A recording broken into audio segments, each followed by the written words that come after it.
SPCT Exide junior college of science and commerce ह्यांच्या वतीनं आजपासून आपण 12वी कॉमर्स शैक्षणिक वर्ष 2020-21 साठी आपण अकाउंटचे क्लासेस चालू करत आहोत. तर ह्या संदर्भात आज आपण पहिलं जो टॉपिक होता introduction of partnership and partnership accounts final accounts ह्या रिलेटेड आपण आज सुरुवात करणार आहोत.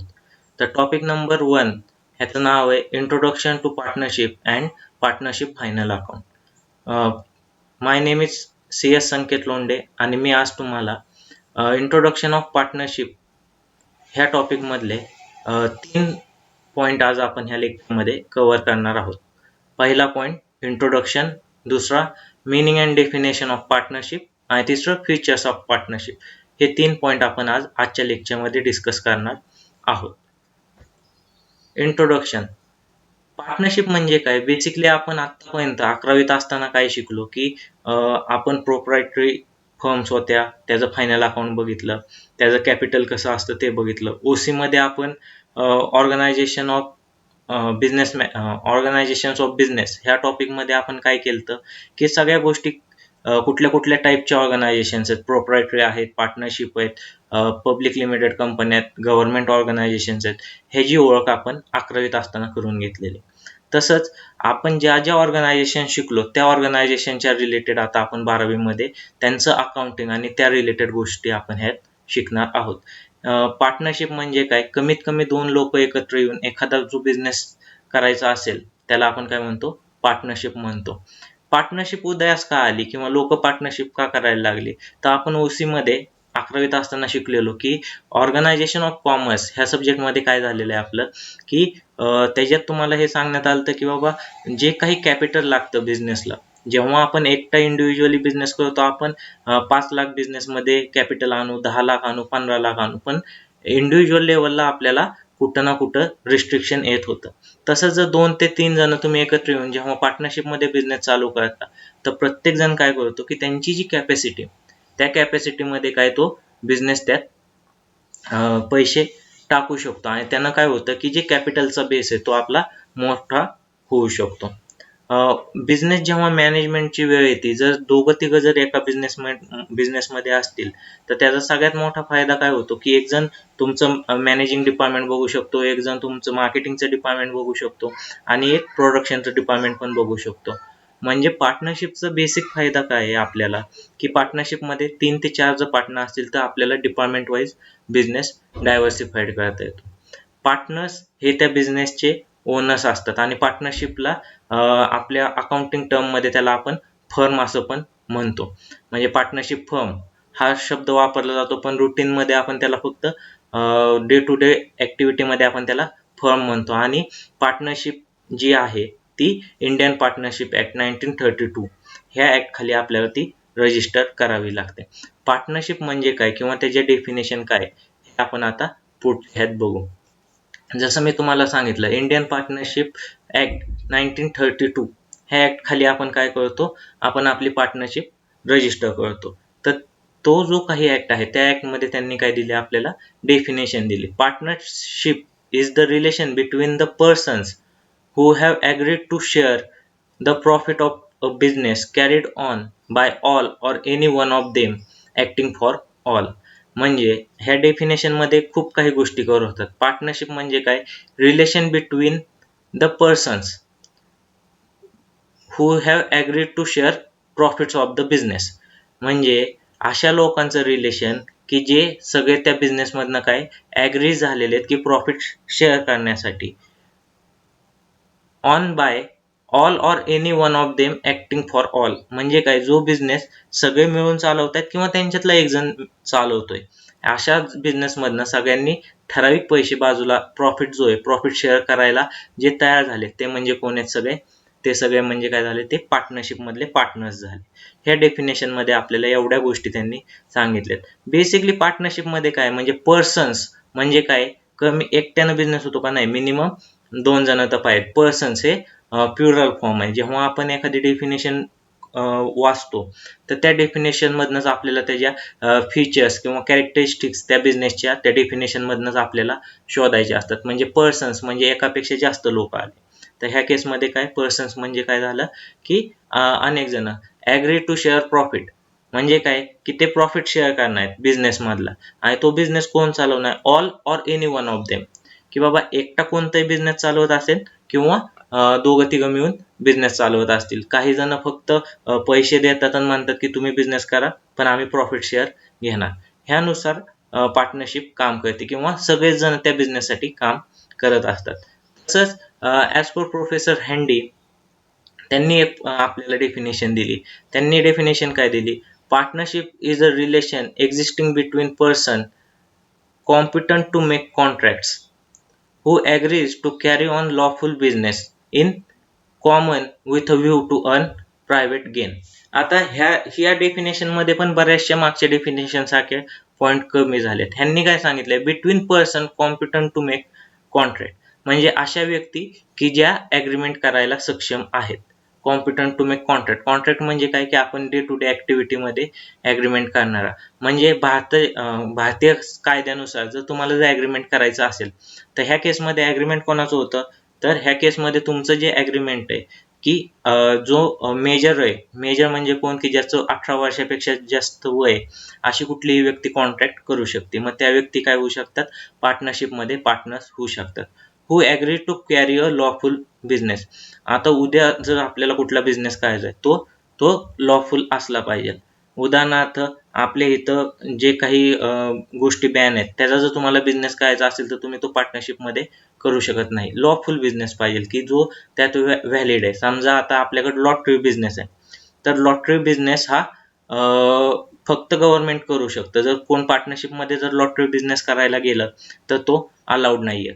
तर हा लॉफुल बिझनेस महाराष्ट्रात होऊ शकत नाही. पण जर गोव्यात गेला तर गोव्यात लॉटरी बिझनेस हे कोणीही करू शकतं जर तुम्हाला गव्हर्नमेंटकडनं लायसन भेटलं तर. मग लॉटरी बिझनेस हा महाराष्ट्रात इनलिगल आहे पण तोच जर गोव्यामध्ये गेला तुम्ही तर गोवा सरकार काय करतं तो जो बिझनेस आहे तुमचा तो तिथं लॉफुल बिझनेस आहे. तर डिपेंड्स तुम्ही कुठल्या टेरिटरीमध्ये येता तिथले लॉफुल बिझनेस जे आहेत ते तुम्ही तिथं करू शकता.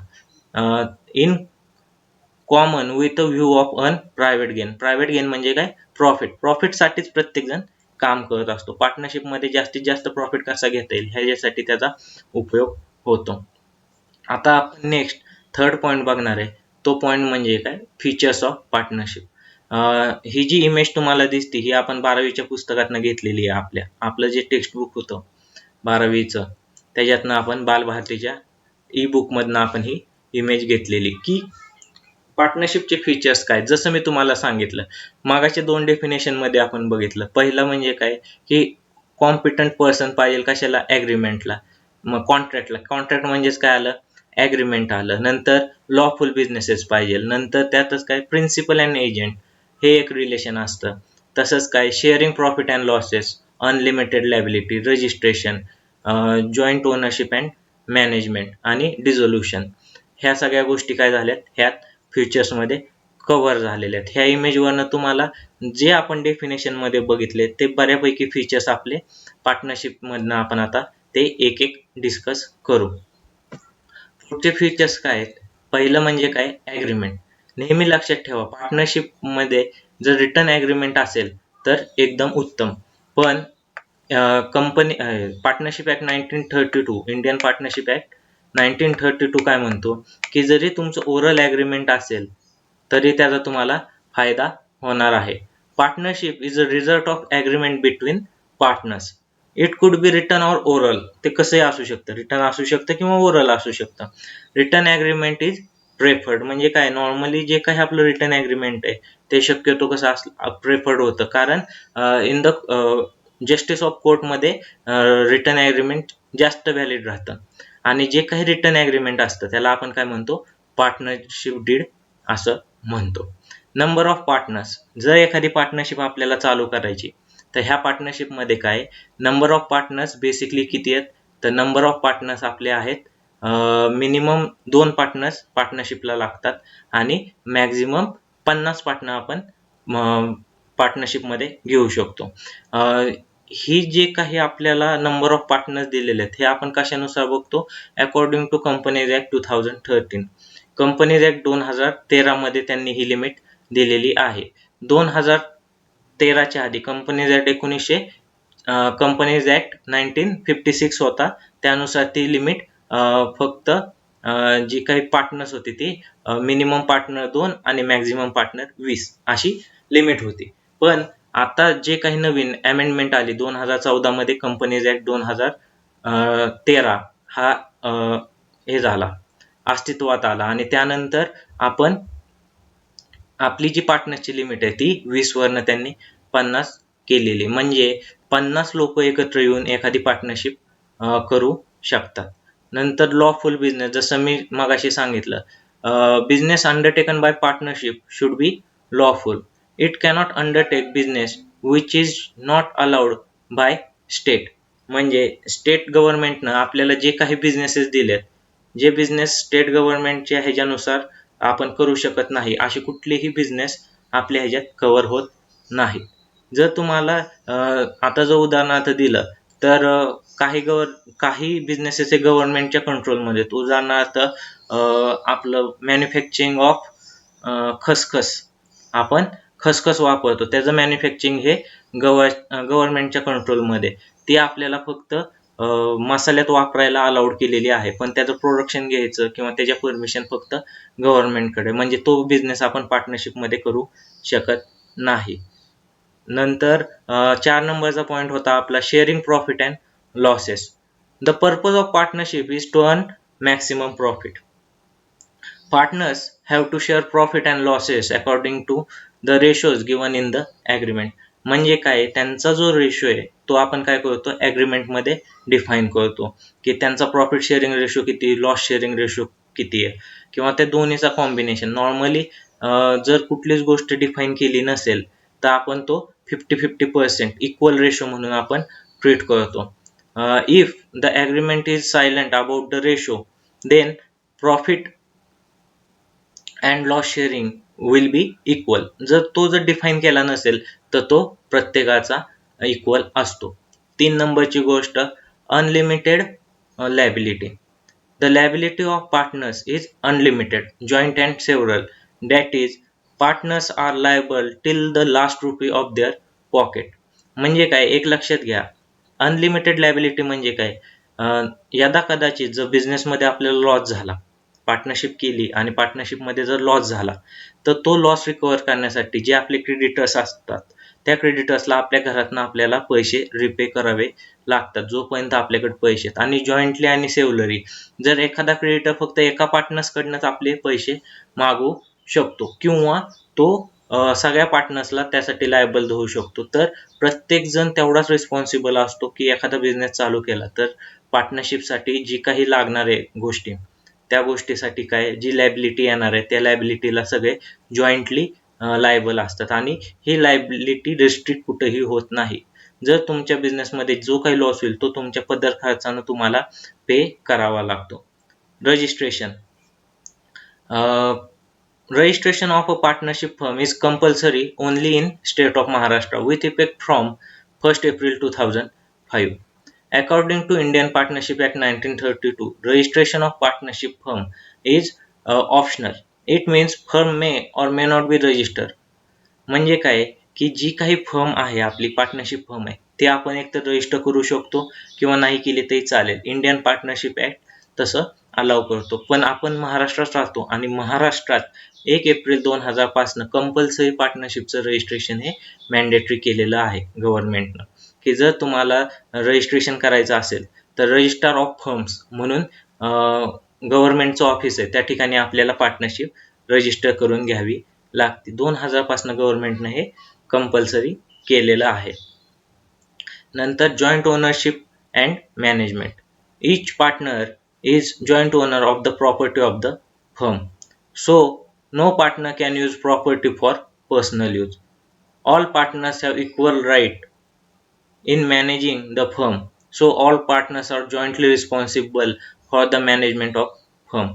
म्हणजे काय, जे काही मॅनेजमेंट चाललंय आपल्या बिझनेसमध्ये, आपण ज्या गोष्टी मॅनेज करतो, जे डे टू डे डिसिजन घ्यावे लागतात, त्यासाठी सगळ्या पार्टनर्स हे जॉईंटली रिस्पॉन्सिबल असतात. तसंच जे काही आपल्या प्रॉपर्टीज आहेत, जे काही बिझनेसचे असेट्स असतील, बिझनेसचे लोन्स असतील आणि लायबिलिटी असतील, असेट अँड लायबिलिटी सगळ्यांना काय आहेत, सगळेजण जॉईंट ओनरशिपमध्ये इक्वली बेअर करत असतात.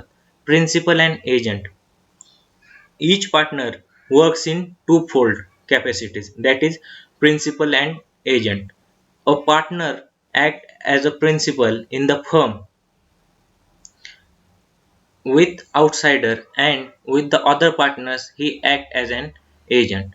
म्हणजे तो बाकीच्या पार्टनर्ससाठी काय करतो की जेव्हा तो फर्मला रिप्रेझेंट करत असतो तेव्हा तो त्या पार्टनर बिझनेसचा प्रिन्सिपल म्हणजे मालक असल्यासारखं तो डिसिजन घेत असतो. आणि जेव्हा आपण एखादं पार्टनर्समध्ये डिस्कशन करत असतो तेव्हा त्या फर्मचे ते एजंट म्हणून एकमेकांशी डिस्कशन करत असतात.